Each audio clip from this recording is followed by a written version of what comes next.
বন্ধুরা আসসালামু আলাইকুম। আসলে অনেকদিন করে রুল সমোসা অবশ্যই যাবে, তো রুল সমোসার জন্য আমি সব ময়দা মেখে নিয়েছি। তো আবার ভিডিও ভালো লাগলে অবশ্যই একটা লাইক করে দিবেন আপনারা। তো আজকের ভিডিওতে রুল সমোসাগুলো দেখাবো না, আজকে আয়োজন করতেছি, আগামীকাল দেখাবো, অবশ্যই আপনার সাথে সব কিছু শেয়ার করা হবে। তো আমরা এখন মূল ভিডিওতে চলে যাচ্ছি। গাইস আপনারা শুভ সকাল বন্ধুরা, কেমন আছেন? সকালে ঘুম থেকে উঠলাম, তো উঠে আজকে রান্না বান্না শুরু করে দিলাম। এই যে বেগুন দিয়ে রান্না করতেছি, এখানে শুটকি, আজকে সকালটা বেগুন দিয়ে শুটকি রান্না হচ্ছে। তো এটা হচ্ছে শুটকি বেগুন, অনেক টেস্টি হয়েছে। আমার হাজব্যান্ড অফিসে বাদ দিয়ে যাবে দুপুরে, তো বাটটা হয়ে যাচ্ছে, সব মিলে কাজগুলো হয়ে যাচ্ছে। এখন আমি আজকে বাফা পিঠা বানাবো। এই যে দেখেন পাতিল নিয়েছি, আর এখানে চালের গুঁড়ো মিহি করে নিয়েছি বাফা পিঠার জন্য। তো এখন বাফা পিঠাগুলো বানাবো আমি বসে বসে, নাস্তা করবো আজকে। তো বেগুনগুলো নামে ফেলি। দেখেন গরম পানির ভাপে ভাপা পিঠা, দেখেন তো ভাপা পিঠা ভাপে হয় আসলে। আমি এভাবে বানাই নেকড়ে দিয়ে। এদিকে পিঠা হচ্ছে, এদিকে ভাতও হয়ে যাচ্ছে, ভাত হয়ে যাচ্ছে। তো যে পিঠা হয়ে যাচ্ছে দেখেন, পিঠাটা কত সুন্দর একটা ভাপা পিঠা হয়ে গেছে মাশাল্লাহ। তো আমার হাজব্যান্ড পিঠা বাচ্ছে কে খাবে, তো আরেকটা হয়ে যাচ্ছে। আমি এদিকে রেডি করে দিচ্ছি পিঠা নারকেল দিয়ে। তো আমার হাজব্যান্ড পিঠা খাবে ছেঁকে কালো কালো করে, লাল লাল করে। উনি আমার মিঠা দিয়ে খায় না, তো আমার হাজব্যান্ড মিঠা দিয়ে খাবে না, সেজন্য ওর জন্য এমনি বানাচ্ছি। এটা হয়ে গেছে মাশাল্লাহ।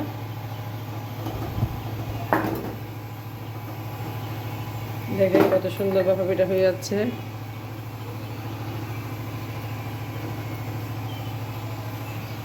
তো পিঠা দিকে বানানো হয়ে গেছে, আমাদের জন্য মিঠা দিয়ে বানাচ্ছি, নারকেল দিয়ে, মিঠা নারকেল। দেখেন তো আমার হাজব্যান্ডের জন্য বানাচ্ছি এমনি নর্মাল পিঠা নারকেল দিয়ে। তো উনি যেহেতু খায় না, তো আমার হাজব্যান্ডের জন্য ছেঁকে দিব। এখন দেখেন পিঠা বানানোর পর লাল করে ছেঁকা কত কষ্ট। তাওয়া একটা দিয়ে দিয়েছি, ভালো দেখি তাওয়া দিই নাই, কারণ ছেঁকাটা তাড়াতাড়ি হবে না। আমার হাজব্যান্ড এভাবে ছেঁকে খায়, উনি আসলে মিঠা দিয়ে খেতে পছন্দ করে না, সেজন্য। বন্ধুরা আমার হাজব্যান্ড জন্য পিঠা লাল লাল করে নিয়েছি, এই যে পিঠা, তো লাল লাল পিঠা দেখেন, ওইটাই পছন্দ করে চা দিয়ে খেতে হচ্ছে। দেখো মাটির কুটা একটা ভেঙে গেছে, দেখেন একটা ভেঙে গেছে, আল্লাহ আমার পায়ে পড়ে, মানে তাড়াহুড়া, এই দেখে পিঠা বানাচ্ছি আমি, তাড়াহুড়ো করতে গিয়ে ভেঙে গেছে। এই যে যাক অসুবিধা নেই, এটা ভেঙে গেছে, এটা থাক, ফেলে দিব। এখন বানাচ্ছি মিঠা দিয়ে পিঠা। এই দেখে ভেঙে দেখাচ্ছি মিঠা, এটা হচ্ছে মিঠার পিঠা, এটা খুব মজা।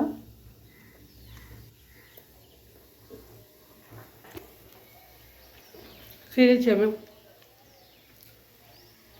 রোল সমোসার অর্ডার রয়েছে অনেকগুলা, গাজরগুলো একটু গ্রেট করতে হচ্ছে, এটা আমার হাজব্যান্ড করে দিচ্ছে।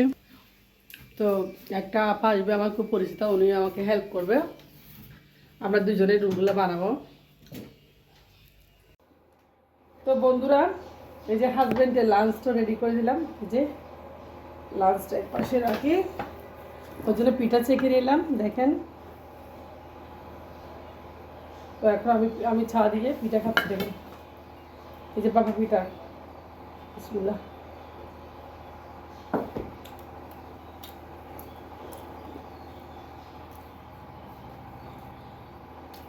অনেকদিন পরে বাবা পিঠা খাচ্ছি, নিজের হাতে বানানো।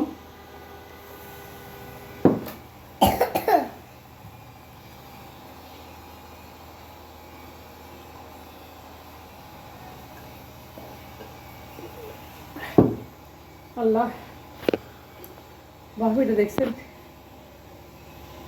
আলিশা তুমি এদিকে একটা ক্লিক কর, এটা এটা এটা এটা এটা এটা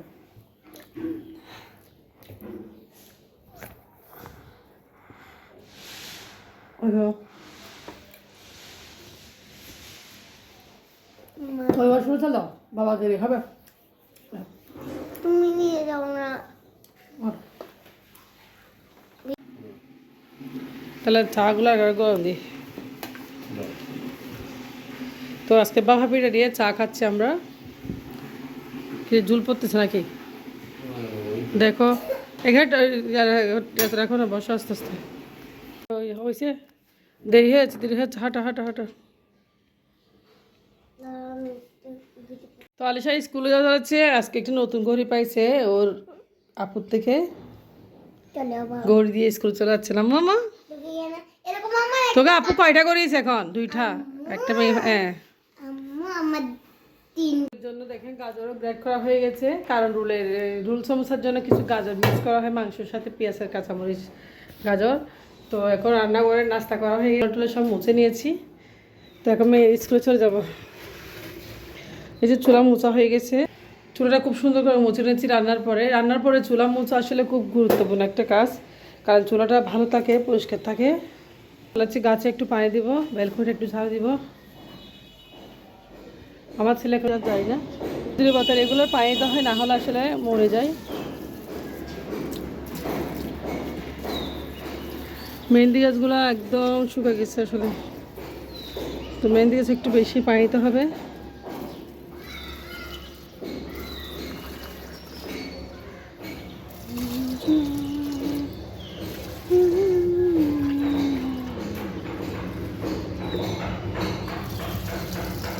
তো ওদিকে একটা চারা উঠেছে, দেখতে পাচ্ছেন আপনারা। চারাটা মনে হয় আমার বরবটি শিম চারা। এই যে এটা বরবটি শিম উঠতেছে, এখানে বরবটি শিম ধরতে পারে হয়তো। একটা চারা উঠছে দেখেন, অনেক বড়, টাপায় দেখাচ্ছি। আর এগুলো সব পুঁইশাক চারা উঠছে, সব পুঁইশাক চারা। পুদিনা পাতা আছে, কিছু তুলবো, খাবো। তো এগুলা এখান থেকে কয়েকটা লাগিয়ে দিলে ভালো হবে। তো গাছে একটু পানি দিলে ভালোই লাগে আসলে প্রতিদিন। উঠো উঠো, চাটা খেয়ে এসব। আসলে আমি ঘরটা গুছানো হয়ে গেছে আমার। তো আমার ছেলে এখন ঘুম থেকে উঠলো না আসলে। আমার ঘর সব কাজ শেষ, এখন শুধু আমি ঘরটা একটু ঝাড়ু দিব, আর ঘর ঝাড়ু দিয়ে স্কুলে চলে যাবো মেয়ের। প্রথমে ব্যালকনিটা একটু ঝাড়ু দিচ্ছি।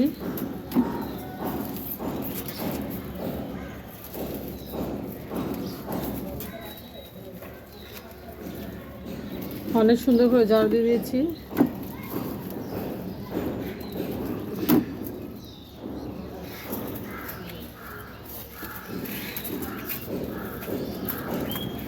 তো খালা আসলে আর ভালো করে ঝাড়ু দিবে। তো এখন ঘরটা ঝাড়ু দিব। চলে যাচ্ছি স্কুলের দিকে, আসলে স্কুলে বেরোচ্ছে এখন, রেডি হয়ে গেছি অলরেডি। আচ্ছা তুমি আসো, বলতেছে তাড়াতাড়ি করো তাড়াতাড়ি করো তাড়াতাড়ি করো। তো মেয়েকে স্কুল নিয়ে আমার জায়ের বাসা চলে আসলাম মেয়েকে নিয়ে, কারণ আমার জায়ের মেয়ে হয়েছে, আপনারা জানেন, সবাই দেখিয়েছি। ওকে আমি অনেকদিন দেখতে পাই নাই, তো সময় পাচ্ছি না আসলে। তো আজকে আমি সারামণিকে দেখতে গেলাম। ও আমার সাথে প্রথমে কান্না করছে, তখন মোবাইল দিচ্ছি, তখন ছবি উঠাচ্ছে, তখন কিন্তু খুব হাসি খুশি হয়ে গেছে মাশাল্লাহ। তো আজকাল বাচ্চারা এত আসলে অনেক বুদ্ধিমান মাশাল্লাহ। তো আমার সবাই আমাদের সারামণির জন্য দোয়া করবেন। তো ওর নাম হচ্ছে সারা আমরিন, সারা, আমি সারাই ডাকবো ওকে। খুব কিউট একটা বেবি আমাদের। তো সবাই দোয়া করবেন আমাদের বেবির জন্য। সে দেখেন তার মামার সাথে ঘুরতেছে বাইরে মোবাইল দিয়ে নিয়ে, পাকা বুড়িটা। তো তার মা কাজ করতেছে। তো আমি অনেকক্ষণ ছিলাম সারাদের বাসায়, ওকে ঘুম পাড়াই। আমি এখন বাসায় চলে যাব, কারণ ওকে আসলে দেখি নাই। সম্ভবত ওকে দেখছি অনেক দিন হয়েছে, দেখি নাই সেজন্য। আমার মেয়ে মানুষ খুব বেশি ভালো লাগে, মেয়ে বাচ্চা আসলে আমি খুব পছন্দ করি। বাসা আসলাম, বাসা কি এলোমেলো দেখেন, স্কুল থেকে এসে বাসাটা একটু দেখাই, সব এলোমেলো। স্কুল থেকে আসছে যে তো আমরা একটা আমার জায়ের বাসায় গেছিলাম, আমার জার মেয়েকে দেখতে অনেকদিন দেখে নিয়ে আসলে, ওকে খুব ফ্যাট উঠতেছে, এটা আমার ছোটো মেয়ে। তো ওকে দেখতে গেছিলাম, তো ওকে দেখে বাসায় আসছি। এখন ঘরটা একটু গুছাবো, কারণ 2টা ভাত খাবো, আমার খুব খিদে লেগেছে। রুল সমস্যার জন্য প্যাকেটগুলো আসলে অনেকদিন করে রেখেছি। এদিকে ময়দাও মেখে নিয়েছি। তো বন্ধুরা ভাত খেয়েছি, দুপুরে খাওয়া দাওয়া করে ফেলছি, সবগুলো প্যাকেটিং করা হচ্ছে, এবং প্যাকেট করা শেষ, নাম একদম সিল সব বসে দিয়েছি। এখন জাস্ট আমি এগুলা দুপুরে বানাই, প্যাকেটিং করব। দেখেন আমার প্যাকেটটা, তো প্রতি প্যাকেটে 12 পিস করে রুল যায়, এই যে। তো এগুলো হচ্ছে টিটু প্যাকেট, টিটু বক্স। এদিকে আমি এখানে 1.5 কেজি মতো ময়দা মেখে নিয়েছি তেল দিয়ে ভালোভাবে। হাত সাবান দিয়ে ফেলি কেমন, তো ময়দাগুলো মাখানো হয়ে গেছে, দেখেন খুব সুন্দর করে মেখে নিয়েছি। এগুলো রেস্ট রেখে দিব। আর এগুলো আমি দুপুরবেলা বানাবো, আপনার সাথে শেয়ার করতে পারবো না আসলে, কারণ হ্যাঁ খালামো না বলছে তো। তো এটা দিয়ে পরোটাও বানানো যাবে, ডোটা একসাথে বানিয়েছি দেখেন, ভালোভাবে সফট করে বানিয়েছি। তো এটা কিছুক্ষণ রেস্ট রাখলে রোলগুলো আসলে ক্রিস্পি ক্রিস্পি হবে, খেতেও ভালো লাগবে। তো আজকে বানাবো চিকেন রোল। চিকেন রোল, হ্যাঁ চিকেন রোল খুব টেস্টি হবে আসলে চিকেন রোলটা।